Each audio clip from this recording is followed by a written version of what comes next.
साई राम ओम गुरु। अध्याय 3। भगवान बाबा बद्रीनाथ में का निष्कर्ष। नर नारायण गुफा वाले 2 साधकों का परिचय। उन 11 साधकों में से 2 साधक 100 वर्ष की आयु पार कर चुके हैं। सांसारिक मोह माया से परे वे भगवान बाबा के चरणों में पूर्ण शरणागत हैं। स्वामी वामदेव जी महाराज। स्वामी वामदेव जी महाराज की आयु अनुमानतः 135 वर्ष है।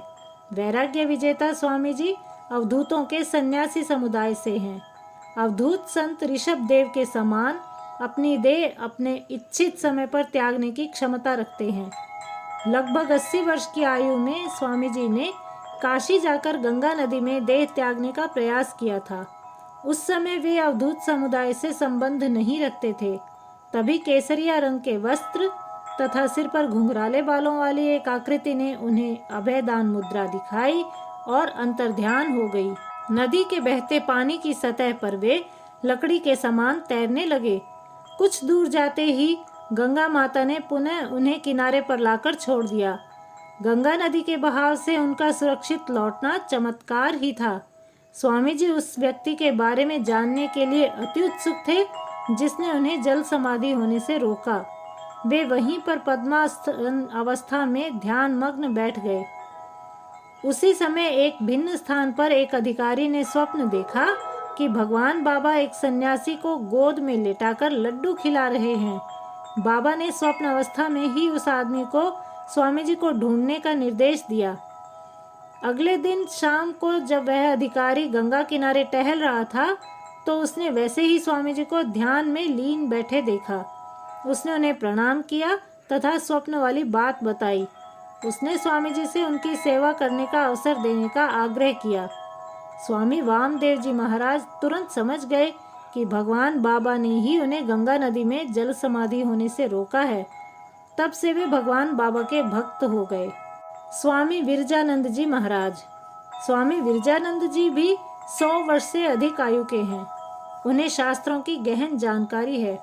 वे अपने श्रद्धालुओं के साथ काशी के एक आश्रम में रहते थे। भगवान बाबा के चमत्कारों के बारे में सुनकर आश्रम विस्तार के लक्ष्य से वे एक बार उनसे सहायता लेने पुट्टपर्ती आए। उन्हें दिव्य दर्शन देकर भगवान बाबा ने टेलीविजन के चित्रपट की तरह अपनी हथेली में उनका आश्रम दिखाया। भगवान ने उन्हें आश्रम का विस्तार न करने की सलाह दी क्योंकि इससे सांसारिकता को बढ़ावा मिलता है, जबकि प्रेम का आधार तो भगवान में समर्पण है। स्वामी जी तुरंत समझ गए कि जगत गुरु भगवान बाबा हैं, न कि वे स्वयं। वे काशी वापस लौट आए।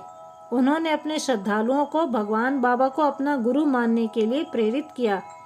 तत्पश्चात वे कठोर तपस्या में लीन हो गए। भगवान बाबा ने उन्हें आशीर्वाद देकर नर नारायण पर्वत जाने का सौभाग्यशाली अवसर प्रदान किया। नर नारायण गुफा में विहार करने वाले योगी। नर नारायण गुफा में तपस्या करने वाले साधक निस्संदेह भाग्यशाली हैं। हिमालय के अनेक योगी अक्सर उन्हें प्रोत्साहित करने तथा आशीर्वाद देने वहां जाते हैं। कदाचित इस बात पर विश्वास न हो कि हिमालय पर सैकड़ों वर्षों से इनका वास है। उच्च कोटि की साधना से अनेक सिद्धियां प्राप्त इन योगियों ने समय पर विजय प्राप्त कर ली है। इनमें से कुछ गोचर तो कुछ अगोचर तपस्वी हैं। श्री अवधूत जी। ये महात्मा काकभूषिंडी पर्वत पर रहते हैं। उनके अनुसार जो साधक इस गुफा में रहते हैं निश्चय ही उन पर भगवान बाबा की विशेष कृपा है, क्योंकि स्वयं भगवान ने उन्हें दैविक शक्ति से प्रकट कर अक्षय पात्र दिया है। इस सतत घोर तपस्या से उन्हें भगवान की और भी कृपा प्राप्त हो रही है, परंतु यह पर्याप्त नहीं है। अभी भगवान का और भी सामीप्य पाना शेष है। महावतार बाबा जी। महावतार बाबा जी को हिमालय पर रहते हुए सहस्त्र वर्षों से भी अधिक समय हो गया है। ऐसा माना जाता है कि उन्हें अमृतत्व प्राप्त है। वे प्राय नर नारायण गुफा में जाकर साधकों का मनोबल बढ़ाते हैं, वे उन्हें आशीर्वाद देते हैं। उन्होंने परमेश्वर के 3 अवतारों शिरडी साई, सत्य साई तथा प्रेम साई की बात कही है। बाबा सुंदरनाथ महाराज। बाबा सुंदरनाथ महाराज ने अपनी संपूर्ण साधना प्राणायाम के द्वारा पाई है। वे एक उड्डयन योगी हैं, अर्थात उनमें आकाश में उड़ने की क्षमता है। इस दृश्य से उनके अनेक श्रद्धालु साक्षीभूत हुए हैं। वे पिछले 125 वर्षों से हिमालय पर रह रहे हैं। आज भी स्वामी जी उन सब लोगों को दर्शन देते हैं जो तन्मयता से साधना करते हैं। बाबा सुंदरनाथ महाराज भी अक्सर इस गुफा में विहार करने आते हैं। उनके अनुसार इस सृष्टि के रचयिता भगवान श्री सत्य साई बाबा हैं। वे उनके पुनः अवतरित होकर पृथ्वी पर आने के लिए प्रतीक्षारत हैं। भृगु महर्षि ब्रह्मा जी के मानस पुत्र तथा भृगु महर्षि जो महान ज्योतिष ग्रंथ भृगु संहिता के रचयिता हैं, अक्सर उस गुफा में जाकर साधकों को आशीर्वाद देकर उनका मार्गदर्शन करते हैं। मैं ही भृगु हूँ। भगवत गीता में ऐसा कहकर भगवान श्री कृष्ण ने महामुनि की महिमा को और भी स्पष्ट कर दिया है। ऐसे महान ऋषि ने भृगु संहिता में भगवान बाबा के अवतार के बारे में वर्णन किया है। नर नारायण गुफा की महिमा। सतयुग में भगवान नारायण ने जहाँ तपस्या की थी वही आज उर्वशी कुंड है। उनकी तपस्या भंग करने के उद्देश्य से इंद्रदेव ने कामदेव को अप्सराओं के साथ भेजा, परंतु उनका प्रयास विफल रहा। अपने कृत्य के लिए लज्जित होकर कामदेव व सभी अप्सराओं ने भगवान से क्षमा याचना की। दया मूर्ति भगवान ने उन्हें एक मुस्कान के साथ क्षमा कर दिया। साथ ही सर्व सुंदरी अप्सरा उर्वशी को प्रकट कर इंद्रदेव के लिए उपहार स्वरूप स्वर्गलोक भेज दिया। उर्वशी की सुंदरता पर मुग्ध होकर इंद्रदेव ने उसे अप्सराओं में सर्वोच्च स्थान दिया। इस प्रसंग के पश्चात भगवान नारायण पर्वत के दूसरी ओर तपस्या करने चले गए। जिस स्थान पर भगवान ने तपस्या की थी वह झील में परिवर्तित हो गया। अब उसी का नाम उर्वशी सरोवर झील है। इसी स्थान के पास भगवान बाबा ने उन 11 साधकों के लिए विशाल गुफा की रचना की थी। 11 साधकों की विशेषताएं। उन 11 साधकों के मुखिया भारत नेपाल सीमा पर स्थित जनकपुरी से हैं।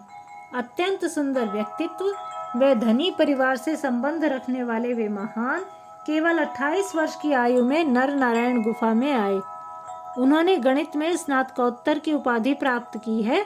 भगवान बाबा की उन पर असीम कृपा है। एक दिन भगवान बाबा सन्यासी वेश में उनके घर पर पधारे और उनके माता पिता से उन्हें भिक्षा स्वरूप मांग लिया। युवक ने भी इतनी कम आयु में सांसारिक बंधनों को त्याग कर सहजता से संन्यास धारण कर लिया। भगवान बाबा ने और 10 व्यक्तियों को उनके साथ साधना करने के लिए जोड़ दिया। सभी 11 साधकों ने अपने पूर्व जन्म में उच्च कोटि की साधना की थी जो पूरी ना हो पाई। इस जन्म में उसी अधूरी साधना को पूर्ण करवाने के लिए भगवान ने उनका चयन किया। साधना की पूर्णता से उन्हें परमात्मा से एक होने का अवसर प्राप्त हुआ।